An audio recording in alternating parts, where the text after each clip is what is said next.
কালাইন বাজারে উদ্ধার পচা গলা যুবকের মৃতদেহ। নমস্কার, নববার্তা টুডেতে আপনাদের সবাইকে স্বাগত জানিয়ে আমি সুস্মিতা শুরু করছি মর্মান্তিক খবর। শনিবার দুপুর ৩টা নাগাদ কালাইন বাজারে থাকা শ্মশান কালীবাড়ির বিপরীতে একটি বিল্ডিং এর নিচের থেকে উদ্ধার হয় ২৫ বছর বয়সী আলতাফ হোসেন নামক এক যুবকের পচা গলা মৃতদেহ। দুপুরে কালাইন সুপারি বাজার এলাকায় প্রচন্ড পচা দুর্গন্ধ ছড়িয়ে পড়লে দুর্গন্ধের উৎসের সন্ধানে খোঁজাখুঁজি শুরু করেন স্থানীয়রা। কিছুক্ষণ খোঁজাখুঁজির পর কালাইন বাজারের থেকে শ্মশান কালীবাড়ির বিপরীতে একটি বিল্ডিং এর নিচে পরিত্যক্ত স্থানে ওয়ালের পাশে একটি মৃতদেহ দেখতে পান স্থানীয়রা। মৃতদেহটি সম্পূর্ণ পচাগলা অবস্থায় ছিল। স্থানীয়রা মৃতদেহটি নিখোঁজ যুবক আলতাফ হোসেনের বলে শনাক্ত করেন। সাথে সাথে খবর দেওয়া হয় কালাইন পুলিশকে।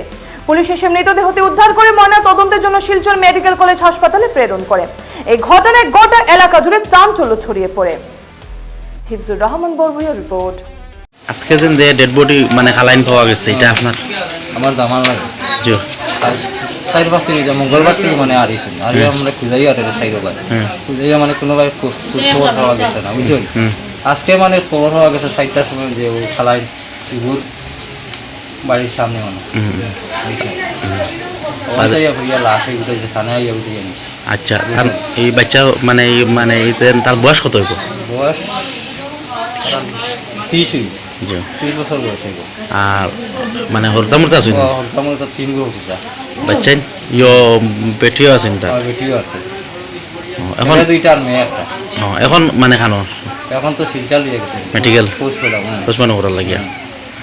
আচ্ছা, আইন লাগে তার বাবা আনান।